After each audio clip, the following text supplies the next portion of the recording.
এখন আমার বক্তব্য, আপনাদের যদি সংস্কারের উদ্দেশ্য হয় ভবিষ্যতে দেশকে দুর্বল করা, আপনাদের যদি উদ্দেশ্য হয় যে বিএনপি যেন ক্ষমতায় আসতে না পারে, এই কথাগুলো এই জন্য বলছি। দেখেন, আপনি পার্লামেন্টারি সিস্টেমে কোনোদিন কি আপনি দেখেছেন প্রধানমন্ত্রীর ক্ষমতা মেয়াদ নির্দিষ্ট করার পৃথিবীর কোনো দেশে আছে? আপনি দেখেন তো।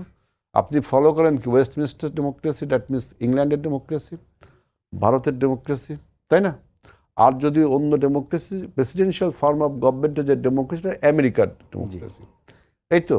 তা আপনি পৃথিবীতে প্রধানমন্ত্রী শাসিত সরকারে কোনো মেয়াদ নির্দিষ্ট করা আছে? তারপরেও আমরা, যেহেতু এই জিনিসটা আপনারা বলছেন যে একজন লোক বেশি দিন ক্ষমতায় থাকলে তার মধ্যে একটা ফ্যাসিবাদ জন্ম নিতে পারে, উদাহরণ হিসাবে আপনি সবচেয়ে অধিকৃত যে লোকটি তার কথা বলেন, শেখ হাসিনা। সবাই মনে আবার শেখ হাসিনা হয়ে উঠবে।